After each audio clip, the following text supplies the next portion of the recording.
Sagrado Corazon Senyor, nakilala sa kultong Tadtad, isang kultong vigilante group na di umano matatablan sa mga bala dahil sa taglay na kapangyarihan ng kanilang mga anting-anting. Ngunit, tinadtad sa operasyon ng kapulisan at mga kapgo. Bakit naging kalaban sila sa mga otoridad? Naging paramilitary group sila na kaanib sa pamahalaan upang labanan ang umusbong na insurhensya sa NPA. Isa sa pinakakilalang namumuno sa kanilang samahan, si Roberto Modrena Jr., ang kilalang di daw matatablan. At ang pangalang Tadtad ay pinalitan nito sa pangalang Catholic God's Spirit. Pero bakit naging kalaban sila sa mga otoridad at natandad sa operasyon ng kapulisan at kapgo?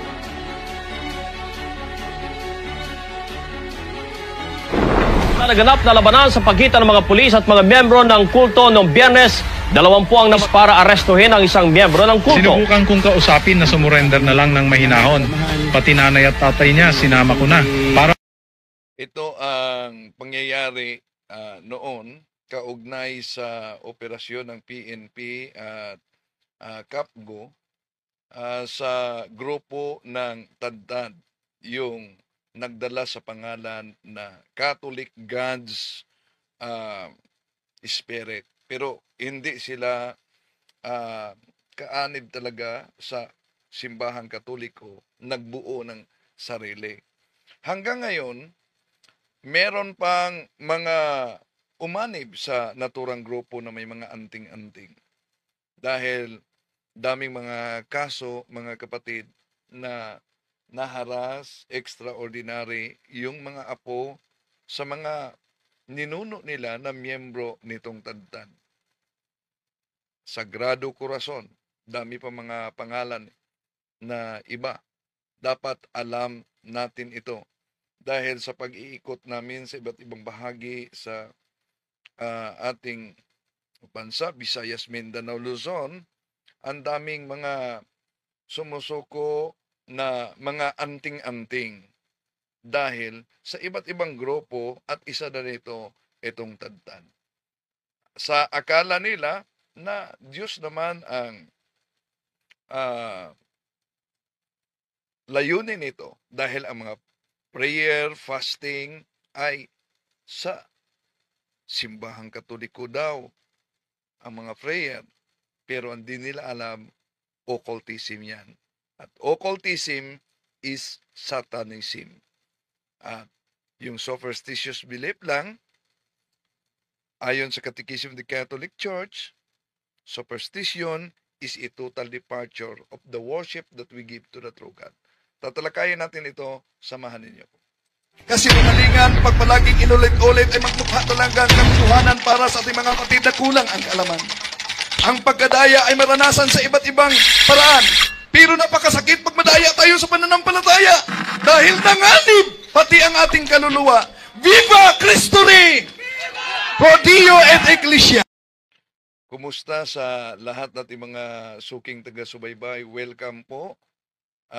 Tatalakayin natin itong grupo ng Tadtad dahil may mga miyembro pa na umanib dito. Ang daming mga sikta na may mga libreto, yung libreto maliit na aklat yan, na may mga prayer na Latin at may para di matablan, may para di makita, at ibang anting-anting libreto. At yun mga Tadtad meron din, maliban sa mga anting-anting nila. Umusbong ito noon, kung maalala ninyo, sa panahon ng conflict between sa grupo ng mga pirata noon. No? During nila ni Father Jose Ducos dito sa aming lugar, grabing pirata. May mga Kristiyano din na naggawa ng kanilang organisasyon at yung organisasyon na ito ay tinatawag na Ilaga. nakilala to yung ilaga, no, na grupo na di daw matatablan. So, ang problema naman ng ating bansa ay kaugnay sa NPA, ang lumabas na grupo, ito namang kultong Taddad. No? Ang kultong Taddad na reliyosong grupo daw at nagdadala sa pangalan ng Catholic God's Spirit. Pero, kulto sila. At di daw umano tatablan sa anumang bala. Pero ang bidyong ito ay nagpakita na mali sila. Ganon talaga ang mga kalaban natin, lalo na fallen angels, mga kapatid. Bakit? Dahil ang mga fallen angels na kalaban natin ay ibigay niya ang anumang gusto natin, 99%. Pero mag-ingat sa 1% dahil gigibain niya ang 99%. Sa ritual nila makita na may mga di talaga matablan. Tulad sa operasyong ito.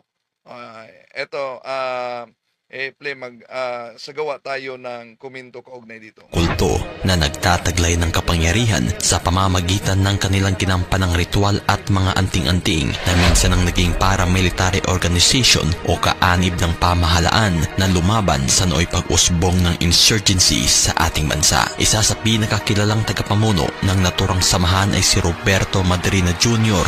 kung saan ito siya nakabase sa Bukidnon, no, na grupo, at ang grupo nila na Taddad, pinalitan niya sa pangalan na Catholic God's Spirit. Inihis nito ang pangalan na mula sa kilalang Taddad ay binansagan niya itong The Catholic God's Spirit na umano'y isa lamang religious group organization.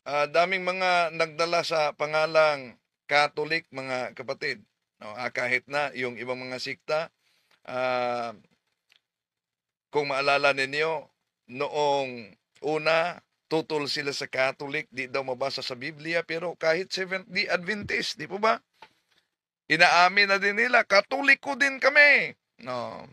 So, ang daming mga nagdala na sa pangalang Catholic, pero hindi ibig sabihin na kung dinala nila ang pangalang Catholic, lalo na kung meron silang sariling mga ritual tulad nito at mga anting-anting, yun ay total departure of the worship that we give to the true God. At ang kulto, unang Korinto Kapitulo 10, versikulo 20, ay pagsamba ng demonyo, hindi sa Diyos. Kung saan nakasaad umano sa banal na kasulatan ang paggamit ng kanilang tinataglayng kapangyarihan bilang panlaban sa masasamang elemento. Ngunit buwan ng Agosto taong 2000, Barangay Kimanait, Pangantukan, Bukidnon, ang kinilalang Taddad na umano'y hindi ninuman kayang matagusan ay tila ba tuluyang natadtad ng bala nang makasagupan nila ang mga kasundaluhang bitbit. Hindi niya ipinakita di nandito ipinakita yung karumal-dumal na pangyayari. Ang nag-video nito na taga ABS-CBN, nakasama ko sa seminar sa KBP doon sa Manila, kung saan kinikwento niya ang naturang pangyayari na siya ay sumama sa operasyon, siya ay nag-video nito at kasali sila na pinatawag sa Senado dahil naimbestigahan ito sa Senado. At nakapasok talaga umano siya sa Senado, napakaginaw umano.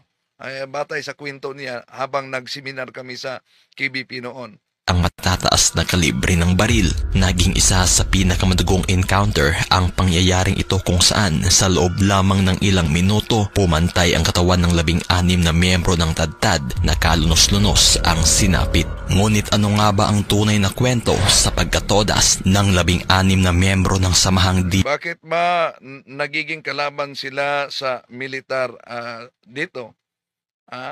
Na naging paramilitary group sila na lumaban sa pag-usbong ng NPA noon. Okay, tuloy natin. Umano tinatablan na pinangalanang The Catholic God's Spirit o mas bansag sa tawag na Taddad.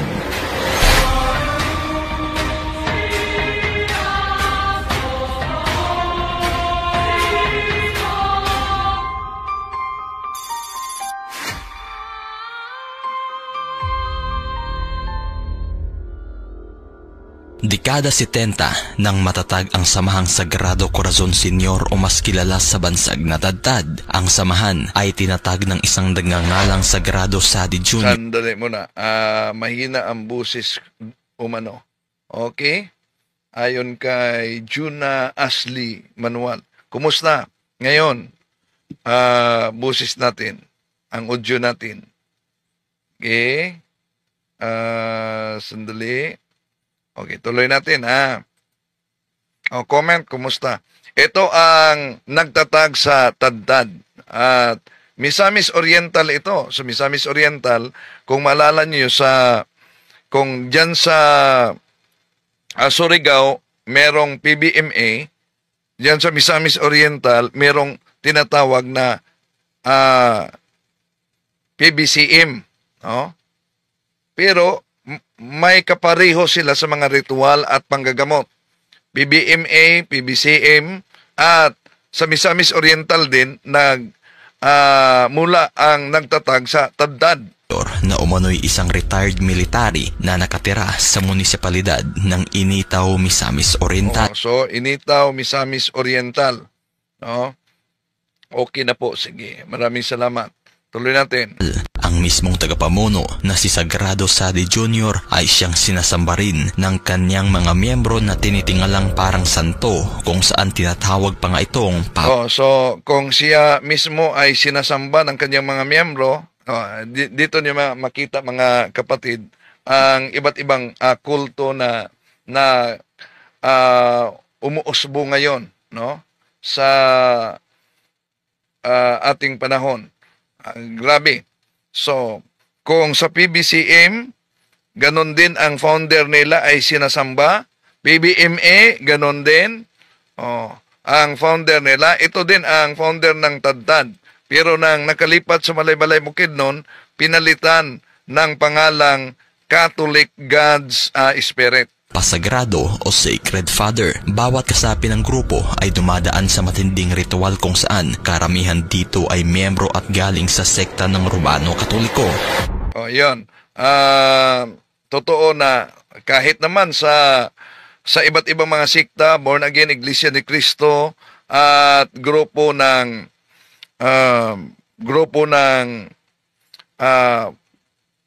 Church of Christ, Mormons, karamihan Katoliko talaga dahil nauna ang Katoliko sa Pilipinas, no?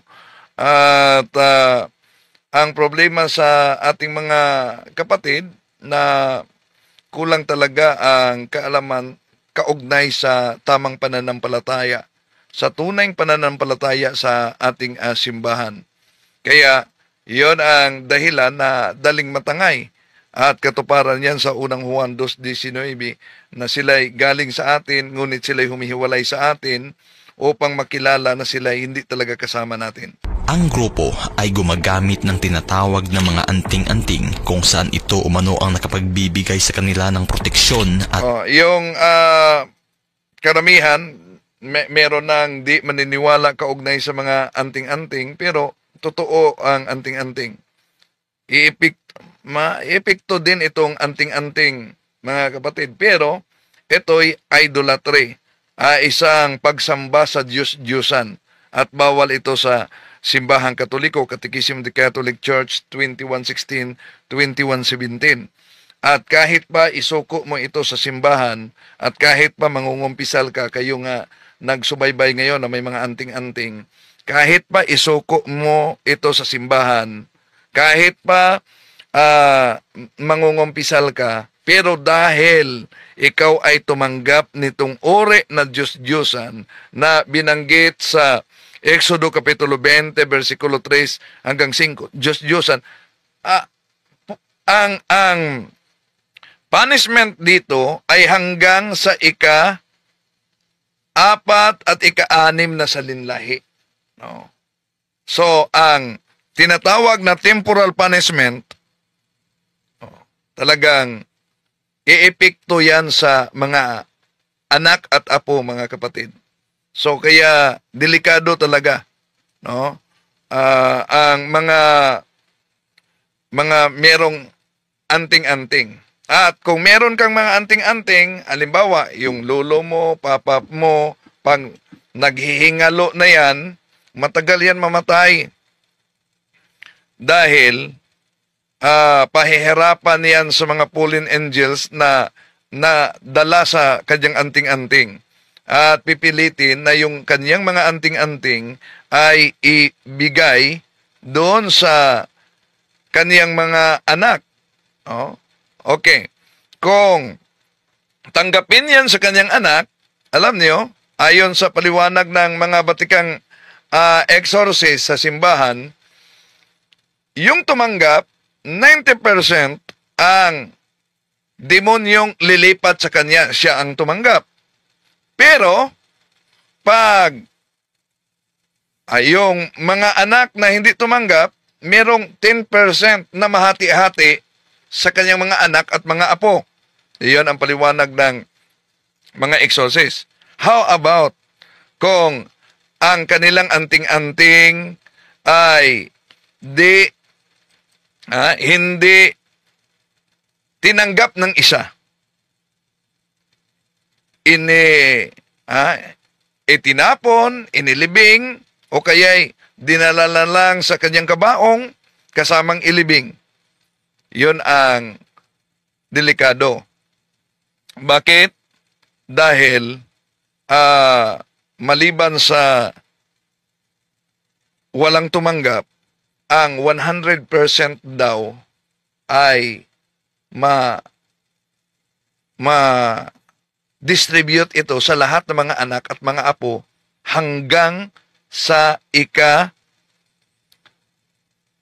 na salinlahi. So, delikado talaga, no? Sabi ni Lorber Manisa, pag nag-renounce na, okay na bro, at nagkumpisal na ako at yung 7 sacraments, nasunod ko na, nagrosary araw-araw, nagsimba ako bawat linggo.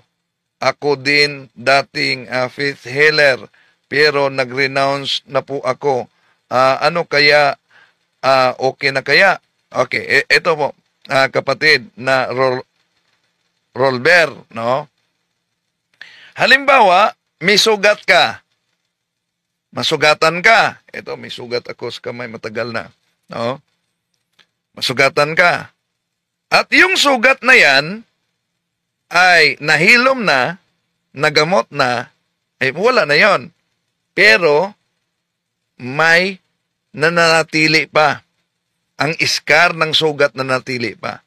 So, ibig sabihin, nirenounce mo na ang pagiging albularyo. Pero ang epekto, dahil naging albularyo ka, tatama pa rin yan sa mga anak at mga apo mo. Kaya, kailangan na buong pamilya talaga magsagawa ng Holy Rosary para maputol yung tinatawag na courses sa ginagawa. Lalo na kung matagal ka na ng gamot, kung matagal na, mas lalong di basta-bastang matanggal yung mga sumpa. Dahil, para bang walang pagkakaiba yan, kapatid, kung gaano kalaki ang utang mo, doon din kahirap bayaran ang naturang utang. So, nakumpisal mo na, na-renounce mo na, but ang epekto ay mananatili pa. So, tuloy natin. Mismong kapangyarihan, karamihan pa umano sa ginagamit nitong agimat ay ang mismong nikap ng patay na tao o mas kinilalang tuway-tuway sa lingwaheng Bisaya. Isa umano ito sa pinakamabisang sandata para sa kanila na kayang makapagbigay. Yun. May grupo din na interview ko, iniwanan na niya, naging pari siya, babae pero naging pari sila sa kanilang kulto. At parang tradisyon, traditional Catholic ang kanilang grupo. May mga kapangyarihan sila, may mga anting-anting sila. At magpunta daw sila sa sementeryo tuwing gabi. At yung isang babae na nagiging pari sa naturang kulto, may taglay siyang kapangyarihan sa maliban sa panggagamot, yung pangkukulam, at sabi niya, may pagkakataon umanong nakipag-away siya sa kalansay doon sa sementeryo. Imagine, kalansay, nakipag-away siya sa sementeryo. Yung pagkuha ng tuway-tuway.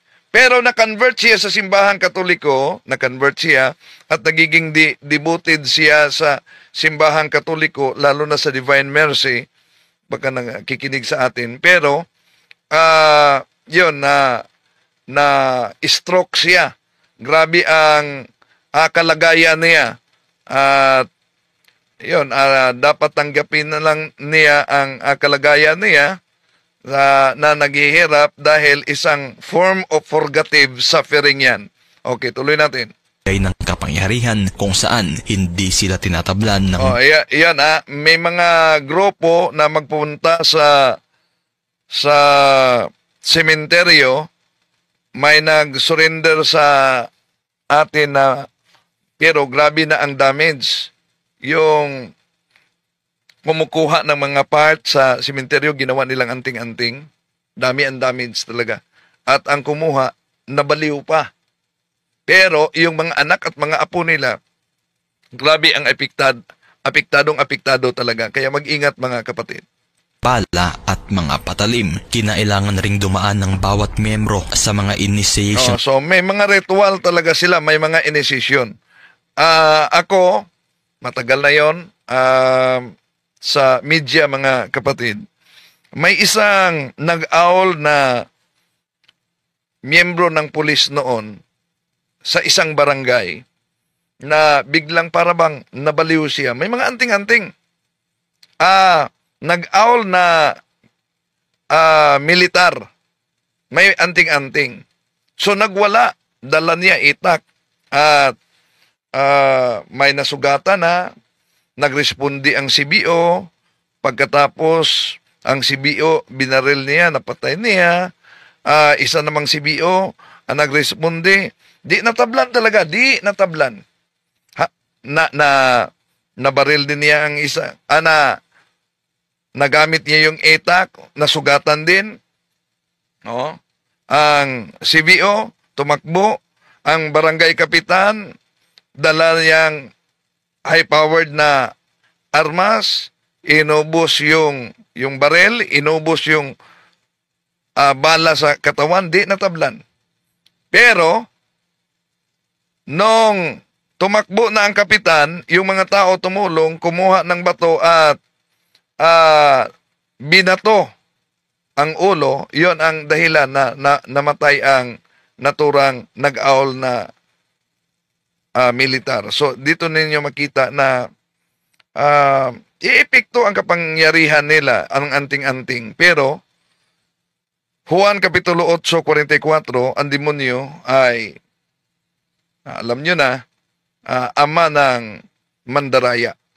Rights at sagradong pananampalataya upang malinis ang spiritual at physical nitong kalooban kung saan lumuluhod umano ang mga ito kada... may nabasa ako kay Lord Bell, 2 years bro. Noong nagpunta kami ni Father Darwin sa isang diocese, di ko lang pangalanan kung anong diocese, may lumapit sa akin, bro, may isoko ako na anting-anting. Ilang taon mo na yan na dala ang naturang anting-anting? 6 na buwan pa, bro. 6 na buwan umano, dala niya. Nang sinuko niya ang kaniyang anting-anting, bigla lang nag-react. 6 na buwanan, bigla lang nag-react at bigla lang nagwala. Kaya tumulong sila si Bro Jando, mga kasama para hawakan siya. Imagine, 6 lang yun na buwan. At di niya yun na experience nung dala-dala pa niya ang kanyang anting-anting. Pero nang sinuko na niya ang kanyang anting-anting, doon, nagwala na. Grabe, no? Okay. Sabi niya, pero may hawak ako ng St. Benedict Cross sa baywang, bro. Di ko hinihiwalay sa katawan ko. Okay ba yun? May sacramental din na ginagamit ko. Walang problema. Yan, kapatid, makakatulong yan. Pero, ulitin ko, ang epekto sa ginawa mo na tinatawag na temporal punishment, mananatili pa yun. So, how to erase the temporal punishment? Ay pinagdiwang natin ngayon ang Jubilee Year. Yung pagpasok sa banal na pintuan. May plenary indulgence ang makapasok sa banal na pintuan. Yeah? Provided na masunod natin ang condition how to obtain plenary indulgence.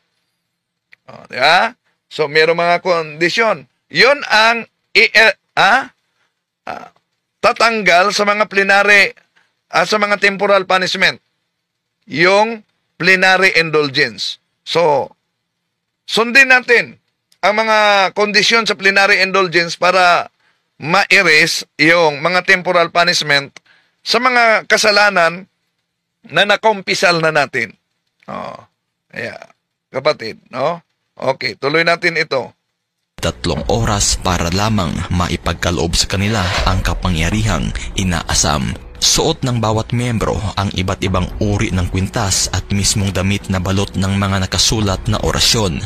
Yun. May mga damit pa sila na orasyon. Grabe talaga ang epekto nito, mga kapatid. Lalo na sa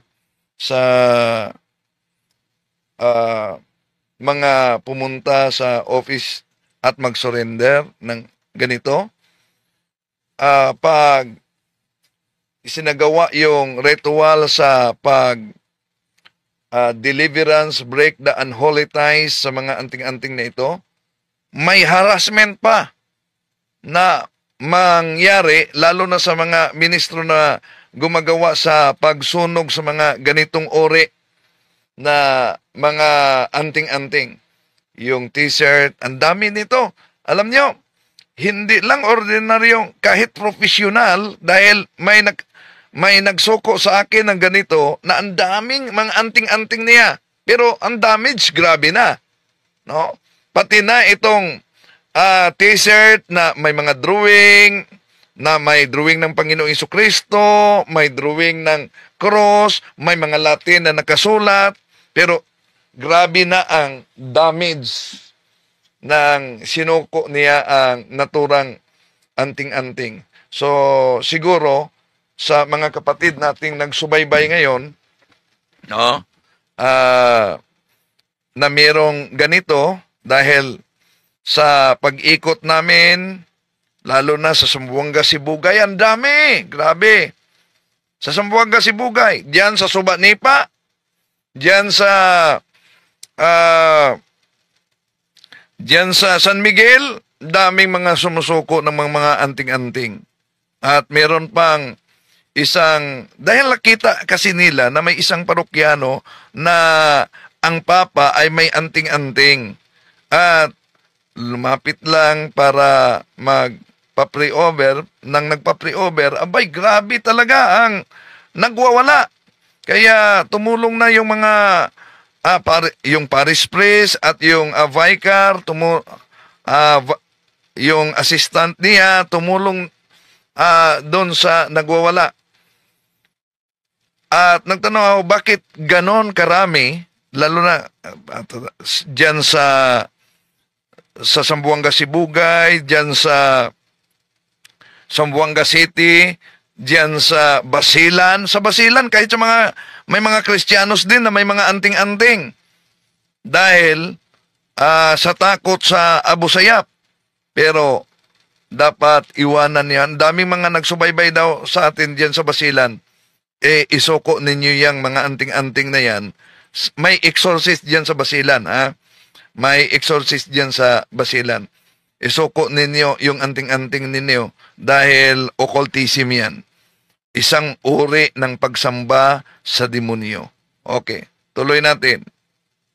Makikita rin halos sa buong miyembro ng grupong Tadtad ang galos ng pagtataga sa kanilang mismong braso. Ito ay nang dahil bago pa man umano so, yan, nakita na di talaga tatalab. Pero, alam niyo naman na ang demonyo ay sinungaling.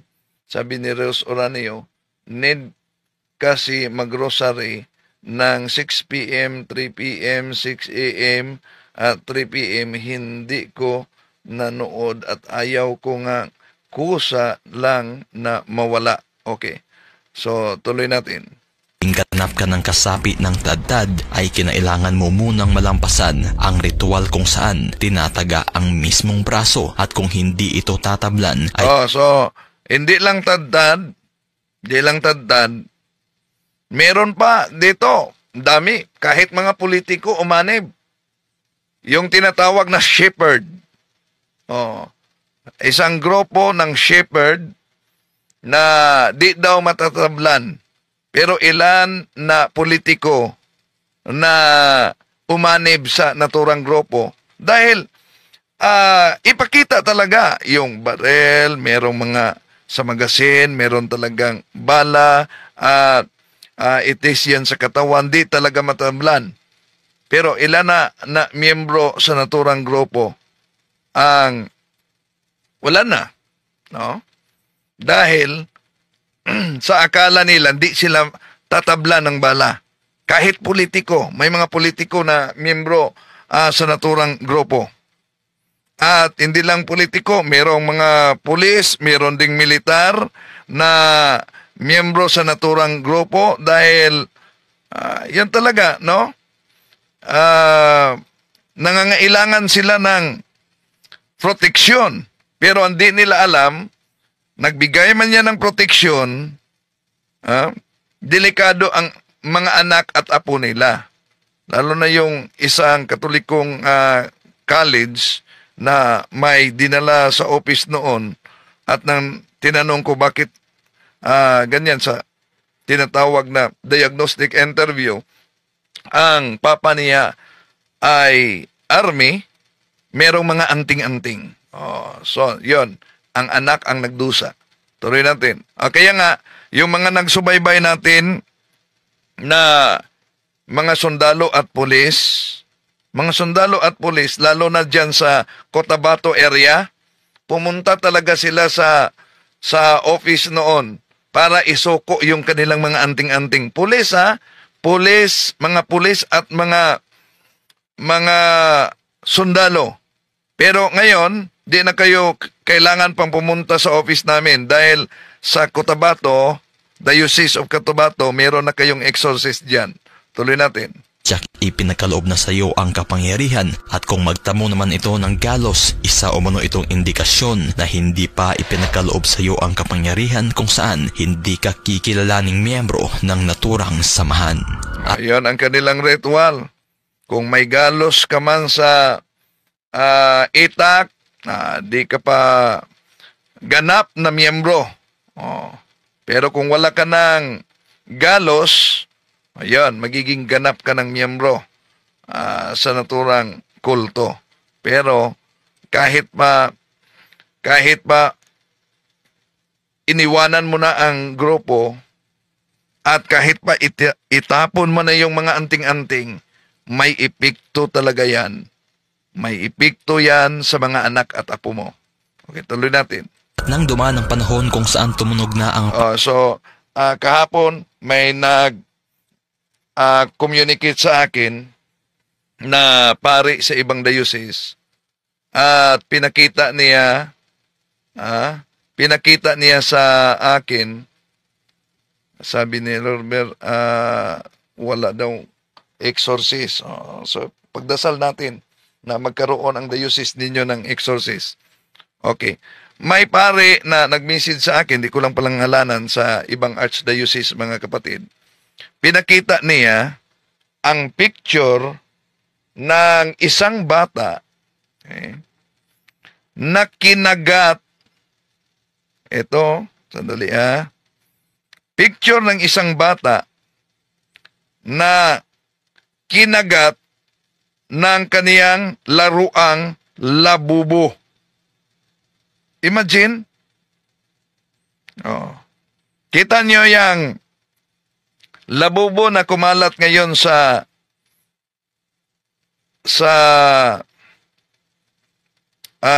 internet, sa Facebook. Kita nyo ba yan? Sandali ito. Ito, nalabubo. Ito. Umalat ito. So, ang pare na nag-deliverance, sandali ang pare na nag-deliverance nito, ito, pinadala niya sa akin ang bata, ito, kinagat daw nitong labubo. At paulit-ulit na deliverance, sabi niya na ano kaya ang pwede pang tingnan dito dahil paulit-ulit na yung inaatake ang bata. Sabi ko sa naturang pare na kaibigan natin na dapat i-diagnose ang mga magulang. Baka nasa mga magulang ang entry point. Yon, nag-message siya sa akin. Ang papa daw ay albularyo. Ang mama ay kasal sa simbahan sa unang asawa at hiwalay. At ayun, naging kalibin yung albularyo. Yun, isa yan sa entry point. No? Isa yan. Entry point. Anong labubo di namin magets? Ay, tingnan nyo na lang yan. Google nyo lang, lalabas yang manikin na labubo diyan. Lalabas yan, mukha ng demonyo. At maraming mga bumibili ng ganyan. Tuloy natin. Pangalan ng Taddad kung saan unti-unti nang dumami ang kasapi nito. Dito na sila ginamit ng unti-unti talagang dumami yung pag-usbong sa insurgency, yung NPA noon, dumami ang NPA. Grabe. Sa area, Misamis Occidental noon, sa Surigao area, sa Butuan area, sa Malaybalay, grabe. At dumami din ang mga miyembro ng Taddad. Totoo. Paboritong-paborito to sa mga artista, no, ang labubu. Pero grabe. Nakita ko talaga ang pinadala sa pare dito na yung kamay ng bata kinagat ng labubo. Diyan pa lang makita na natin na meron talagang nagtatagong espiritu sa naturang labubudal. At hindi lang ito isang kaso, meron pang ibang kaso may kaugnayan sa labubo. So mag-ingat kayo. Pamahalaan bilang paramilitary organization o samahan na kaanib ng militar. Ito ay sa kadahilanan na ng mga panahong iyon ay unti-unti na ring umusbong ang Moro insurgency sa bahagi ng Mindanao. Una nang nabuo ang naturang mga paramilitary organization kung saan. Paramilitary organization ang Taddad. Noon, nang umusbong yung mga pirata, ang grupo na naman yung tinatawag na Ilaga, no? Pagkatapos sa Ilaga, ito na naman Taddad. At hanggang ngayon nananatili pa rin dahil sa mga diagnostic interview, sa mga extraordinary attack, doon makita natin ninuno, miyembro ng Taddad, Sagrado Corazon de Jesus pa ang pangalan. So, dito natin makita na napakatuso talaga ng demonyo, no? Ang labubudal ay parang Annabelle na rin yan. Very demonic. May halong poltergeist. Okay. So, tuloy natin. Tinatawag itong BSDO o Barrio Self-Defense Unit na binubuo ng mga sibilyang inarmasan ng pamahalaan para labanan ang pausbong na communist group ng Hukbalhap. At sa mismong pagpasok ng termino ni Marcos, ang BSDO. Yung Hukbalhak, panahon pa yan, kay Magsaysay, no? Pero dahil sa galing ni Ramon Magsaysay sa liderato niya, no?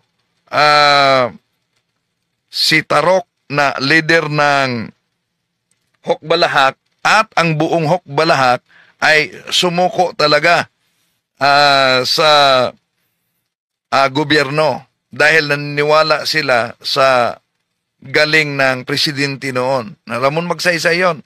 At yun, binigyan sila ng lupa, lalo na dyan sa area sa Alamada North, Cotabato, no? Binigyan sila. O Barrio Self-Defense Unit ay ginawang CHDF o Civilian Home Defense Unit kung saan naging pangunahing target nito ang mga pausbong ng Moro Rebels at NPA sa Mindanao, kung saan karamihan sa mga umanib dito ay ang mga kilalang anti-communist religious sect kagaya ng Tadtad, Samahang Ilaga at ang nooy notorious ring Al-Samasa. Kalaunan nang mapatalsik si Marcos, binuwag rin ang binuo nitong CHDF at pinalitan ng tinatawag na CAFGO na binuo naman ng Administrasyong Aquino under AFP Reservist Act. Ito ay upang labanan pa rin ang patuloy na pag-usbong ng insurgency lalo't mismo sa bahagi ng Mindanao, kung kaya't dito na rin nasubok ang taglay na kapangyarihan ng bawat anting-anting ng mga samahang tinatawag na kulto, kung saan isa nga ang organisasyon ng Tadtad na saksihan po umano ng mga militar ang kakayahan nilang hindi tinatablan ng bala o kahit anumang uri ng mga patalim, bagay na nagresulta rin ito sa pakikisapi ng iilang militar sa grupo ng Tadtad. At nang naging mabisa ang sanib pwersang samahan ng Tadtad at militar, kung saan tuluyan nang napahina ang pwersa ng mga rebelde, dito na tuluyang nagkaroon ng pansamantalang kapayapaan ang isla ng Mindanao. Ngunit sa likod ng kapayapaang nakamit, napalitan naman ito ng tila ba mapang-abuso at sigang miyembro ng grupong Tadtad. Nakaladkad at nasangkot na ang pangalan ng mga ito sa malalaking krimen at mga masasamang gawa. Yan ang dahilan kung bakit nangyari yung sa Bukidnon noon, no? Yung Tadtad na dahil meron siyang warrant of arrest at nang nag-serve ng warrant of arrest dahil naniniwala siyang di siya matatablan, yon nakipag-away, yon ang resulta. Mga miyembro nila, pati na yung Roberto ay natandad sa operasyon ng PNP at CAFGO. So, diyan natin makita na yung sinasabi nilang di talaga matatablan, delikado yan mga kapatid. No? Delikado yan.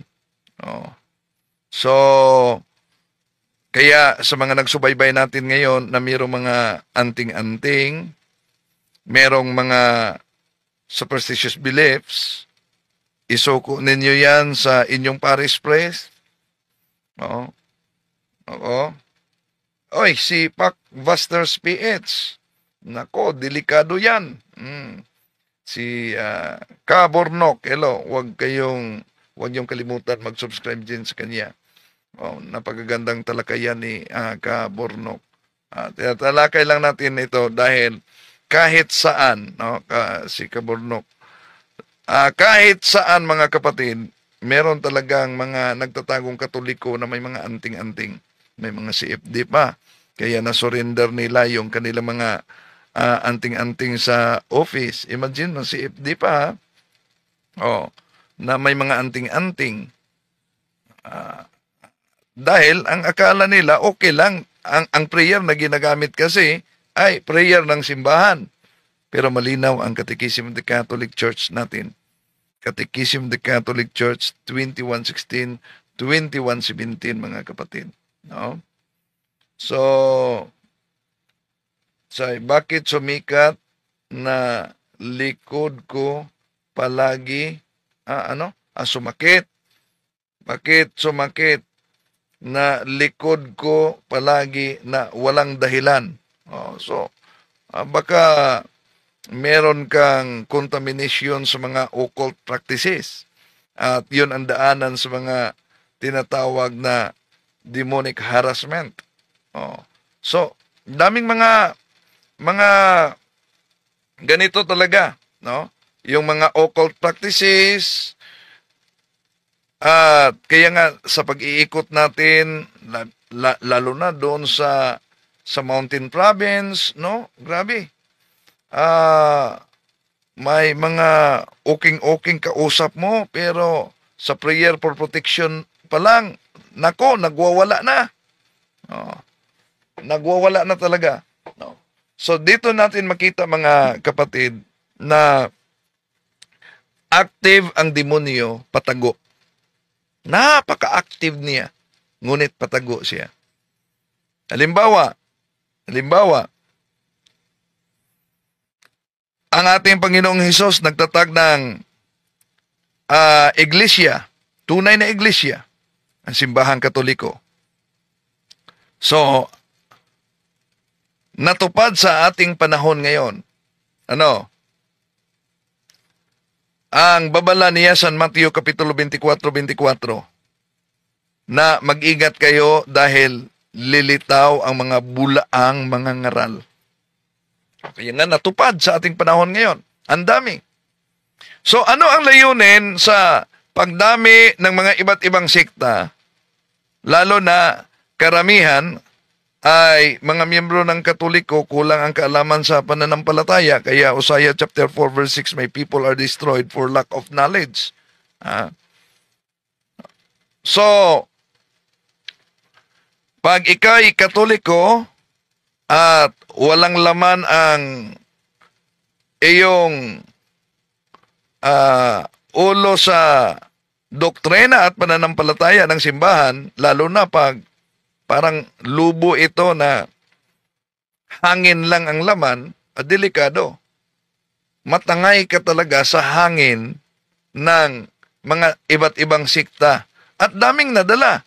Halimbawa, tingnan nyo ang Iglesia ni Cristo. Ang Iglesia ni Cristo, Juanes yan. So, ang kanilang binyag, hindi, in the name of the Father and of the Son and of the Holy Spirit. Sa binyag palang formula ng Iglesia ni Cristo, yung paraan sa kanilang pagbinyag, invalid na. Invalid na. Ganon din ang kay Pastor Apollo Kibuloy. No? Dahil di naniniwala si Pastor Apollo Kibuloy ng Trinity.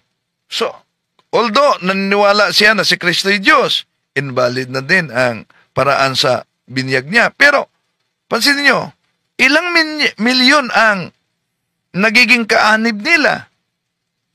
Ang dami.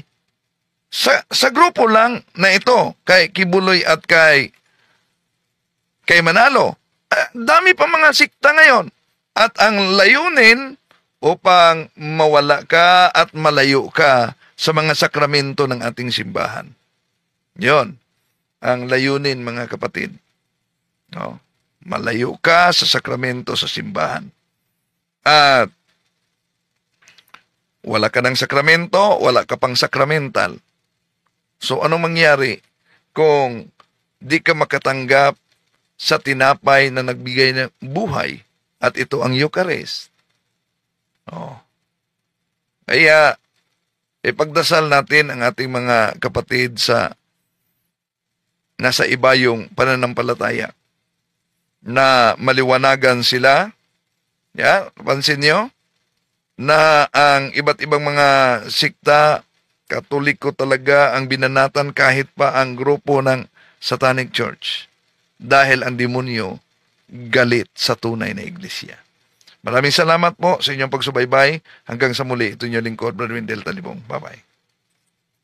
To make his message known is our responsibility.